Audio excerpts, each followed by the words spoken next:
Welcome to Healthy Buzz, the podcast for women who are craving honest answers in a supported community. Hosted by Brandy Homerding, a certified nutrition therapy practitioner who believes your body isn't broken, but the narrative around women's health is. Each week, we're diving deep into holistic health topics, challenging the one-size-fits-all approach, and empowering you to trust your own informed intuition. Get ready to feel seen, supported, and seriously informed. This is Healthy Buzz, where collaboration meets unfiltered transparency in women's health. If you're crippled by bloating, mood swings, and exhaustion the week before your period, today's episode is the permission slip that you need to stop settling and accepting that this is just part of being a woman. Today, I'm joined by Amy Dave to talk all about PMS and why it is common but not normal. We're also going to give you the exact steps that you can take to reclaim your calendar. You don't have to just suffer because you have a cycle. Amy is a physician assistant with over 24 years of experience. She is also a women's wellness coach, specializing in helping moms navigate this crazy life by syncing their daily habits with their monthly cycles. As a mom of 3 boys, Amy realized her passion for helping women while making changes to improve her own symptoms. Using lifestyle changes, Amy helps women overcome chronic fatigue, frustration, stress, and feelings of overwhelm, replacing them with increased energy, efficiency, and empowerment. Amy also helps women transition into menopause gracefully. She is also the host of her own podcast called The Incredible Mom Life, where she shares stories of the wild things our kids do. Amy, welcome to today's show. Thank you so much for having me. I'm excited to have this conversation. So tell me a little bit more about your journey. So you had mentioned that you had realized some symptoms that you were experiencing and that you needed to make change. So I'd love to hear a little bit of background about you and how you also transitioned from a PA to being a women's health coach. Sure. So as a PA, I was always big on preventive medicine, using diet and exercise to prevent things like heart disease, cancer, diabetes. And I thought I was being healthy. I thought I was eating lots of salads. I was exercising, doing cardio 45 to 60 minutes most days of the week. I thought I was doing all the things, but I was always tired. I was stressed out. I was irritable, and my PMS symptoms were horrible. So I had a lot of cramping, bloating. Again, the irritability would come out. I would yell at my kids, my husband, anybody and everybody who was around me. I had heavy bleeding, right, with blood clots and all of this stuff. And when I went back to school as a PA for my master's degree, they offered me an advanced certificate in nutrition. And in these nutrition classes was the first time I ever learned that things like diet and exercise and how much sleep you're getting can affect your monthly symptoms. And I was shocked. I was blown away. I was like, this is unbelievable. I never learned this in PA school. None of my doctors had ever told me this. And I was a little bit skeptical. So I bought the book from the lady who taught me about this, and I, sat on my shelf for a couple of years before I actually read it. But when I did read it and I started implementing the techniques, and they're not hard, but it was like simple things like, am I having a salad today or a soup today? Am I doing cardio today or strength training today? Within 4 months, my PMS symptoms went away. They were gone. And I was still in shock. I couldn't believe it.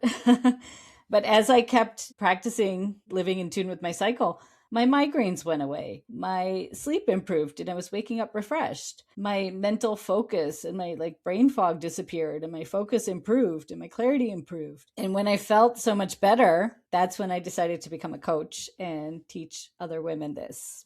That is so impactful. I feel that so many people like you and I, we often have this lived experience where we have experienced a lot of what our clients now that we work with have gone through. And we just like, oh my gosh, we need to shout from the rooftops of like, I know how to make you feel better because I've had that experience. I've been in your shoes before and I had to understand what was actually driving my symptom, because there's a lot of Band-Aid approaches out there when it comes to PMS. Any symptoms that women are dealing with. What would be some Band-Aid approaches maybe that women are coming to you who are dealing with PMS, the things that they're trying on their own because they read about it on Reddit or they saw some influencer on Instagram say, if you just drink all this celery water, like you're going to feel better. How is that showing up with the clients that you're working with before they come to you?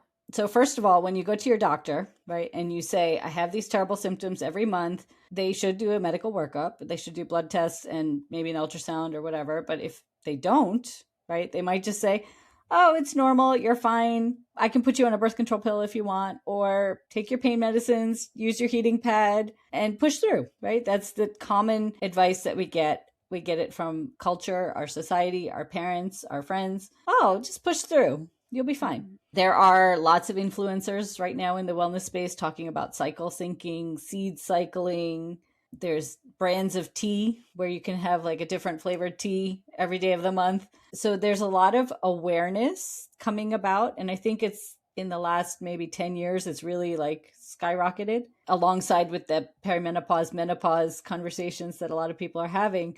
And I learned about this in my 40s. So I was already experiencing perimenopause symptoms also. But the tracking your cycle and living in tune with it also helped with my perimenopause symptoms. So that is helpful. But I think a lot of people have tried different things, but there was no science to back it up. So even like me, I was a little bit skeptical before I started reading about this and doing all this cycle tracking and all these things because I had never heard it before. There was no studies. It's not in the medical community yet. And I think that's a challenge for women. One, we never talked about this stuff with anybody else, right? It was taboo.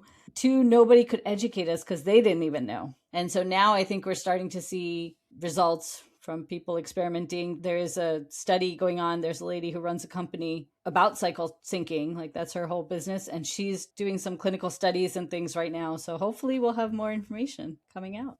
Yeah, I think the important thing that women need to understand is that your hormones are changing every single day. And so you are going to feel different week to week as those hormones shift, but we should not also feel like hot garbage the week before our period if we're dealing with a lot of PMS. So we can hear a lot of times people say like common, but not normal. And we hear that a lot in like functional health too. So why has society and even some medical communities convinced women that suffering through PMS is a mandatory experience? Because it's a male-dominated field.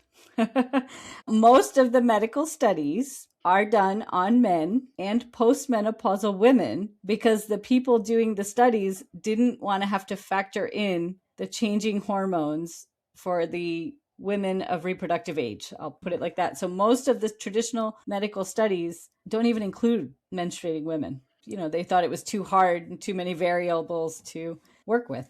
Women are being so dismissed when it comes to their symptoms. I mean, my DMs are full right now of like, my doctor has said that I have like even PCOS or like I have these bad mood swings or I am perimenopausal. And so we're going to put you on a birth control pill. I'm not anti-birth control pill. I am anti-lazy medicine. I am anti-blanket approaches. A lot of times our traditional practitioners are just trained to treat. It sounds like you had a little bit of a different approach, what you did as a PA, but a lot of times our traditional doctors don't have the time or the capacity to sit down and be like, tell me more about when your symptoms are arising. When did these symptoms start occurring? Is there something that correlated with that same time frame? What are you doing to address your symptoms? Instead, they have like a 7-minute appointment and they're like, you have this symptom, here's a medication to treat your symptom. Here's some birth control so that your hormones don't change anymore throughout your cycle.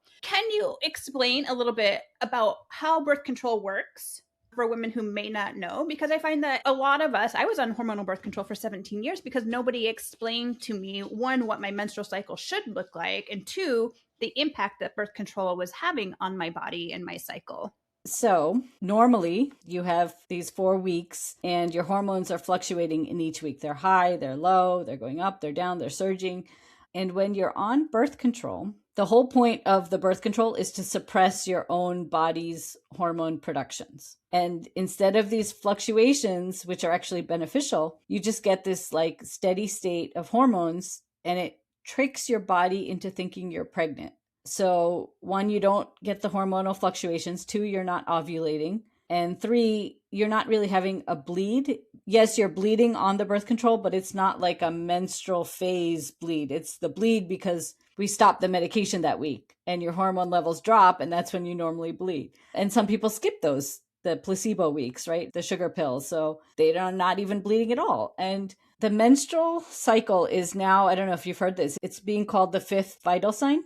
So you have, your vital signs, your heart rate, your breathing, temperature, pain, and now they're considering your monthly cycle a vital sign because it can show you how healthy you are based on how often you're bleeding, how heavy your bleeding is. The color of your bleed can determine if you have hormonal imbalances, which is something I was blown away when I learned this. Whether or not you're having blood clots, how many symptoms you're having the week before your bleed or during your bleed. All of these things can be improved if you take care of your health with things like diet and exercise and stress reduction and better sleep. And it's just a learning process that we all have to go through. And it's a new process. So you have to find somebody you trust to teach you. Yeah.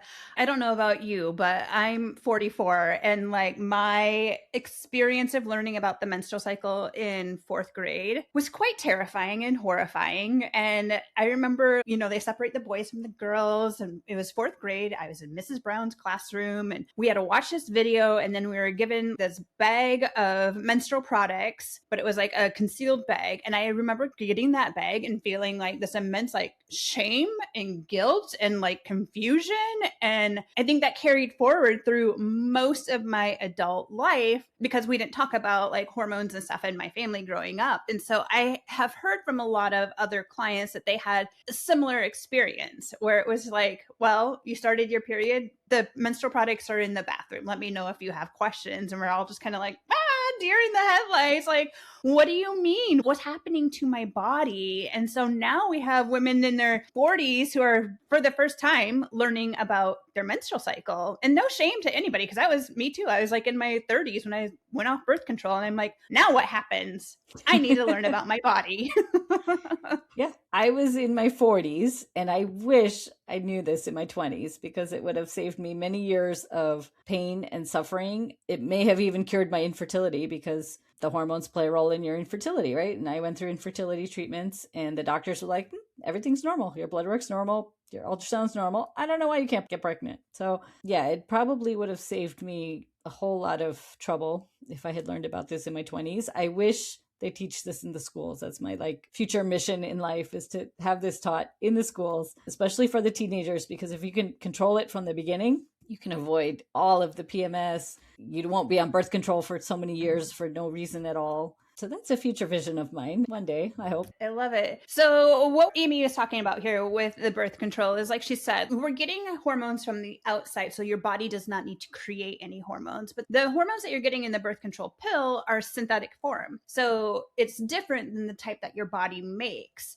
And so it just makes your body not ovulate anymore. And that is what birth control is to do, is to stop ovulation, because a true period follows ovulation.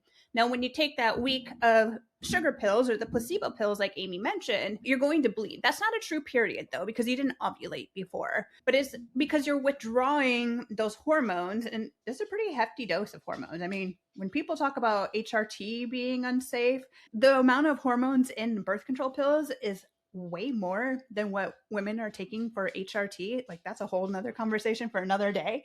So your body's having this withdrawal from you removing that medication during that week, and then you have a bleed. So there is a time and a place when hormonal birth control can be beneficial and helpful, for sure. But I think where we went wrong with birth control is people like me who stayed on it for over a decade, and we didn't know implications. I still don't think we totally know like what the implication is of being on birth control for that duration of time. I think we're going to learn now as women are learning and they're getting off of it. I had contraindications to birth control just based on my medical history. I couldn't even take it. That wasn't even an option for me. And the doctors were just like, yeah, just deal with it. Take your ibuprofen and your Tylenol and just do it. They didn't have any recommendations for me except you're a woman, this is a part of life, and you just have to deal with it. Hey, Healthy Buzz community. Have you been curious about using a continuous glucose monitor to unlock powerful insights to your metabolic health? Imagine seeing in real time how your body responds to different meals, different workouts, and also the effects of stress. Now, what if you could experience those benefits without being locked into any type of recurring subscription like some of the other continuous glucose monitor programs out there? With my Blood Sugar Savvy course, you'll get exactly that. You'll receive access to 7 engaging learning modules, 2 continuous glucose monitors to start your wellness journey, plus 4 weekly one-on-one video strategy sessions with me where I'll personally guide you to understanding your CGM data. We'll work together to identify your unique blood sugar patterns and create customized strategies for better energy, mood, and overall well-being. Oh, and by the way, this is especially crucial during your peri- and postmenopausal years.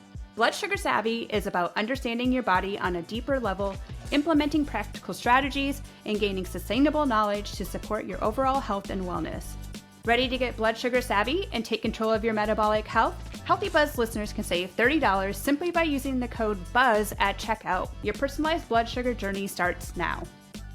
So this brings up a really good point. So, like symptoms are a signal that there's something going on with your body. And when a woman is experiencing really bad PMS symptoms, what could her body be trying to tell her when they're experiencing those symptoms? So I'll give you some examples. If you're having cramps, you might have too much inflammation. And some of the common foods that cause inflammation are dairy, gluten, sugar, processed foods, fried foods. For me personally, I didn't even eliminate them. I just reduced them during that PMS week. My cramps got better. And then on top of that, you can add anti-inflammatory foods, right? So raspberry tea, rooibos tea, berries, ginger, all of these things are anti-inflammatory, which again can help control cramps. So that's one. Your cravings can be another signal. When your body craves salt, it's not craving sodium. It's craving either magnesium or potassium, right? So if you're eating foods that have the potassium or the magnesium, you might have less salt cravings. If you're craving carbohydrates, usually that's because things like pastas and breads are fortified with B vitamins, but those are simple sugars, right? So you don't actually want to eat the carbs, but your body needs the B vitamins. So you want to find foods with B vitamins like chickpeas that are better for you. If you're craving fried foods, which is another common one, your body's craving healthy fat. So you need the omega-3 fatty acids, the avocados and the nuts and the olive oil. Your body can't distinguish, right, between the healthy fried food and the healthy fat that I need. And so cravings are a big one, like chocolate. Chocolate is a big craving for women. But dark chocolate that is like 70% or more cacao is a great source of magnesium. So your body's talking to you. If you're bloated, you might have gut issues. Your microbiome might be off. Heavy bleeding. I was having a lot of heavy bleeding. Like normally the heavy bleeding should be maximum 2.5 to 3 days, right? I was bleeding like 5 to 7 days heavy. I was passing clots, all this stuff. But when I learned that estrogen is metabolized in the liver and the liver needs the vitamins and minerals from raw vegetables like broccoli and cauliflower and carrots, I started eating more of those and my bleeding went from 7 days to maybe 2 days. And then I have, a little bit of spotting on either end of it, but the heavy bleeding is only a couple days long and it's not painful anymore. It doesn't leave me on the bed or on the couch in pain and comfortable with a heating pad, sitting in my lap curled around the heating pad. So yeah, your body is talking to you. Migraine headaches. I mean, I used to get them all the time. And now I know it was because I wasn't sleeping enough, right? It was my stress levels were too high. So your body's talking to you. And we just have to learn how to interpret those symptoms and help you in a way that's not just here, take a pain medication. Yeah, absolutely. I think too, what I want our listeners to take away is, there are foods that are inflammatory, but what can we add as well? Yes, we can limit, but that might feel really overwhelming for some people, right? Like, oh my gosh, I can't eat any gluten or dairy or whatever, sugar or fried foods the week before my period. What can we add instead of thinking about what we're taking away? Can you add more vegetables and fruits that are going to have all those antioxidants in them, and they're going to have fiber in them, and they're going to help mitigate a lot of these PMS signs and symptoms that you might be experiencing? Also, inflammation, huge thing. And this goes back to that birth control conversation about like, if we're just giving somebody birth control to address their hormones, quote unquote, address their hormones, fix their hormones, balance their hormones, none of that. It's not fixing or balancing or doing any of that. Actually, it's just like muting everything.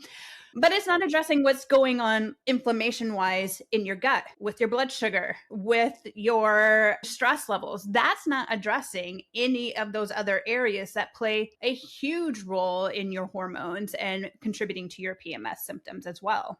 Yeah. So here's how I like to explain it to my clients. The 4 phases are like the 4 seasons. And some of this is very intuitive. So once you start actually paying attention, it's really listening to your body and, just being very intuitive. But let's start with menstruation. That's like the winter months. Your body is naturally cold. So you want to eat warming foods. You want to have soups, stews, roasted vegetables, hot teas. And then the opposite, ovulation, is your summer phase, where your body naturally runs a little bit higher temperature, right? If you're trying to conceive and you're tracking basal body temperature, it goes up a little bit when you're ovulating. So that's the time when you want to have raw vegetables, lots of fruits, smoothies, salads. A soup may not taste so great that week because your body doesn't want the heat, right? And then the other two phases in between, the follicular phase would be like your spring phase, which is lighter foods.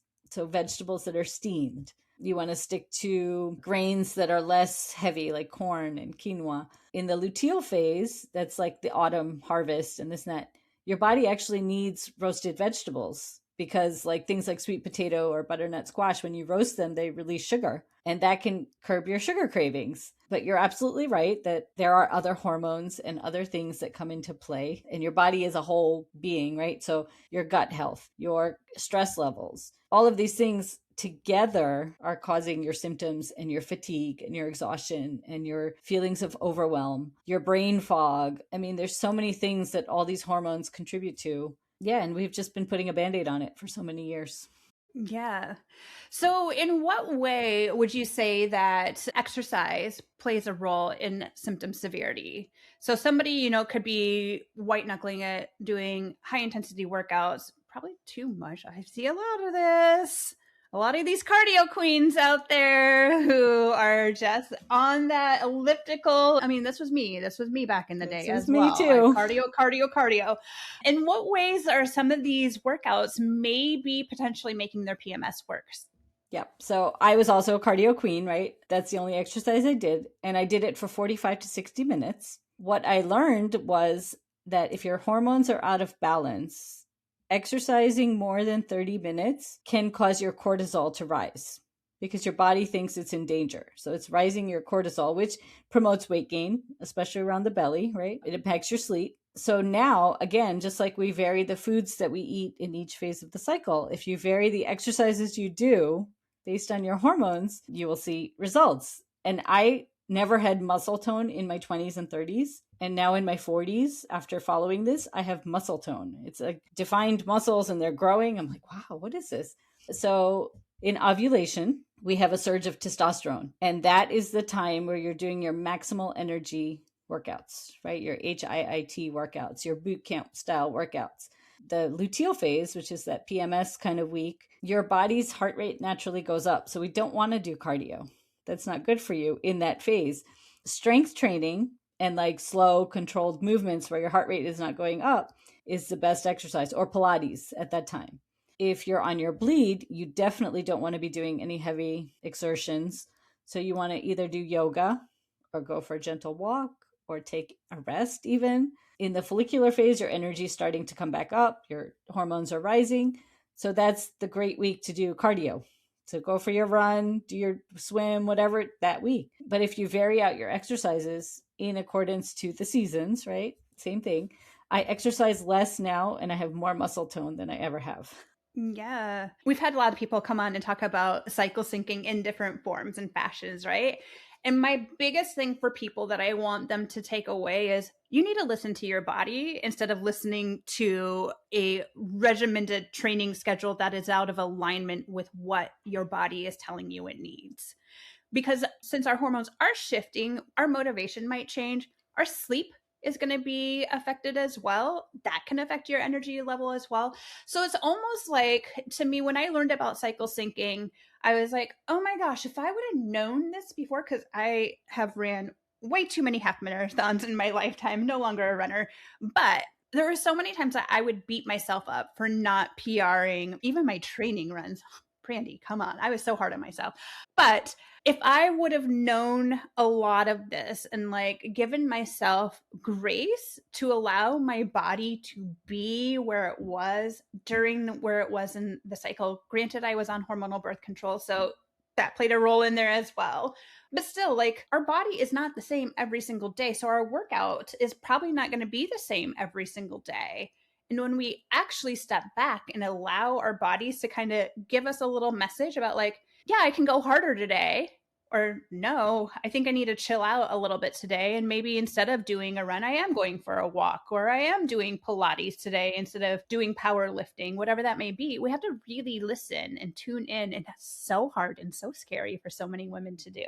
Yeah, but that's the key, right? So the first thing I teach women when they come to me is just track your cycle. When are you bleeding? How many days are you bleeding? And what symptoms are you having? Don't even change anything, but write down all these things and find the patterns. And maybe you say, oh my God, every time I eat, I don't know, whatever it is, dairy, I get cramps, right? Or maybe dairy is fine. Maybe you eat dairy all the time and you never have cramps. Okay, great. Like, maybe it's coffee, maybe it's alcohol. who knows, right? So I just tell people start tracking. There are so many apps you can use. If you're still using a paper calendar, you can write down everything on the paper calendar. Just become aware of your symptoms. And that is the first step. Like, don't change anything, don't overhaul your life. And then the second thing I tell them is pick one thing. Start with one thing that's not going to stress you out. So for some people, it's diet. For some people, they don't want to change what they're eating. So, okay, let's start with exercise. Some people are not sleeping enough. Start with that. Some people have very high stress levels. So I always say, like, pick one thing. And again, don't try to overhaul your whole life to improve your stress, right? Take 5 minutes here, take 5 minutes there, just sit in silence. Practice some deep breathing, right? It doesn't take a lot.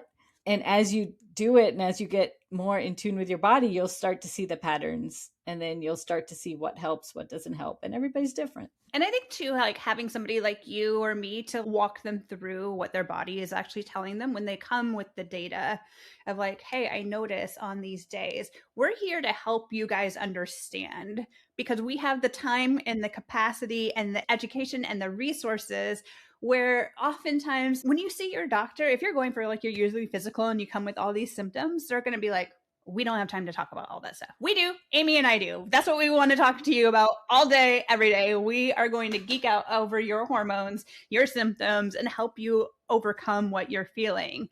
So with that tracking piece of the puzzle, how does somebody start with tracking? Because that can kind of feel overwhelming as well for many people. Is there an app that you particularly like when somebody is tracking? And what do you feel like is something that is non-stressful when it comes to tracking for them to do?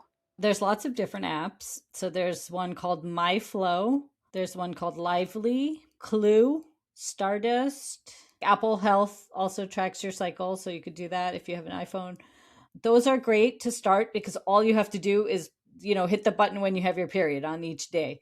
Some of these apps allow you to track your symptoms as well, so you can log those in. Some of the apps even have like a partner sharing where you can send your spouse weekly updates to be like, hey, this week, back off a little bit. She might be a little cranky. Or this week she's excited and she might be like all over you. Like, the apps are really actually pretty cool. There's a lot of different ones out there. Don't think anyone's still using a paper calendar, but if you are, you could just write down the dates and you'll start to see that too, in a monthly pattern.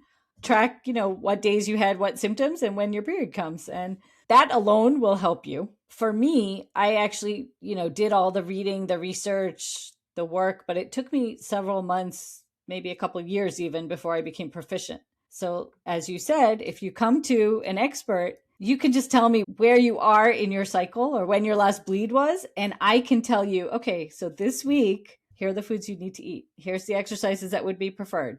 Let's back off on your social calendar this week, or let's plan all the dates this week. And that's the beauty of working with a coach. Yeah, I love that. I think these are some really great apps that you mentioned too. I'm going to throw in a couple more. If anybody is wearing an Aura ring, I know a lot of my clients have gotten an Aura ring since we started working together. That also does some tracking of like your temperature, so when you ovulated as well. We're not sponsored by any of these apps, by the way. Would be great, but we're not. So that is a really great way where you can also track symptoms in there. I also know Garmin watches. They also have cycle tracking on there too, where you can enter your symptoms in. So as long as you're documenting somewhere, because when you start documenting, then you can start having the conversation with your doctor, with your health coach, with your nutrition practitioners, so you can start to understand why these are happening, and then how we address them through diet, lifestyle, and environmental, like what's going on in your environment. How can we support your body so that your symptoms aren't screaming at you and you feel like you need to go rent a hotel room for the week before your period to be away from everybody. Yeah, exactly. So we can often think that PMS is just like this inconvenience, but when we start understanding symptoms, it can really be impactful. So how can a woman think about utilizing the information that they're getting about their cycle and their symptoms and communicating that to people around them? How is that going to impact them, like family life, overall relationships with other people, even maybe thinking about like their work life?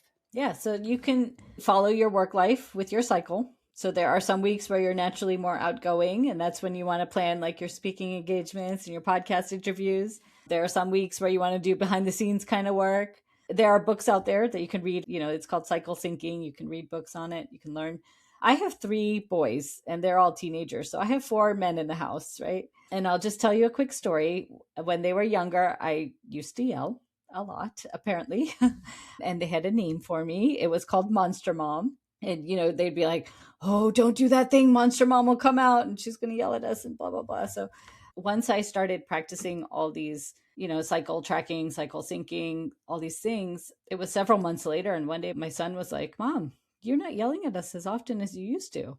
When my husband's home, we'd go out for lunch dates, right? And before we would just go wherever. And then I started doing this and I started teaching him too, like, hey, listen, this week I need salads. This week I need soups. And so initially, we would just pick a random place and go. And now he'll be like, what do you need to eat this week? So you're feeling good.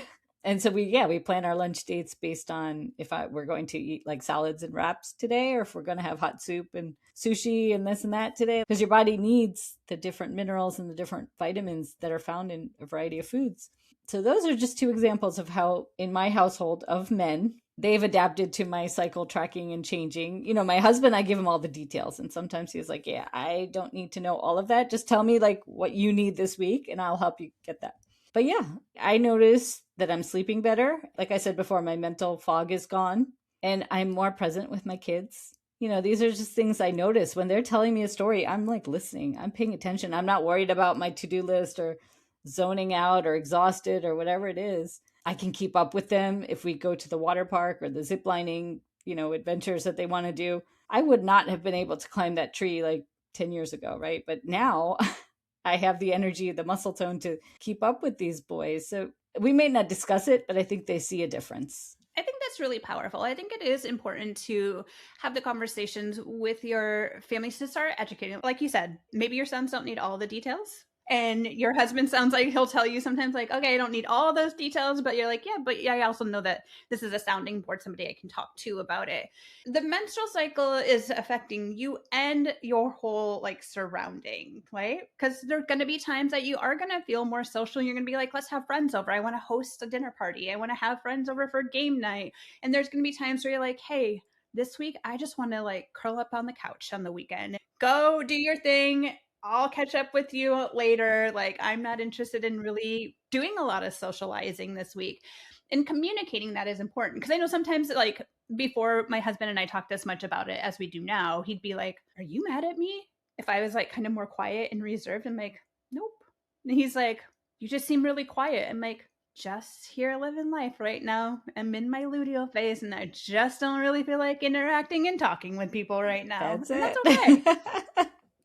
Yeah. Well, Amy, is there anything else that you want people to know about PMS and how they can influence how they're feeling the week before their period? Oh, there's so many things, but just track your cycle, track your symptoms. And if you need support, reach out. I have free resources on my YouTube channel. I have guides. I have things. I'm sure you do too. So just reach out for support if you need it. We'll be happy to answer any questions and help you out.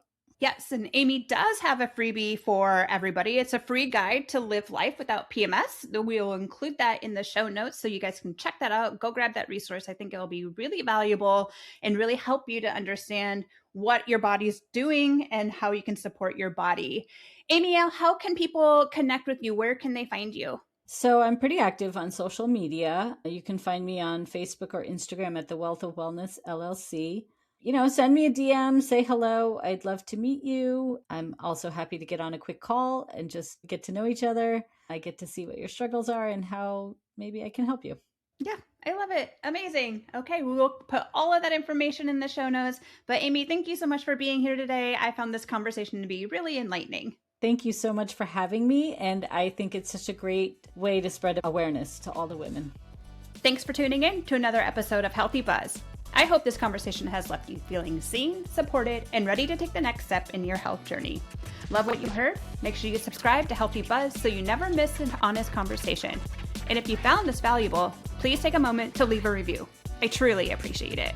For exclusive weekly tips and holistic strategies, be sure to subscribe to my weekly newsletter. The link is in the show notes.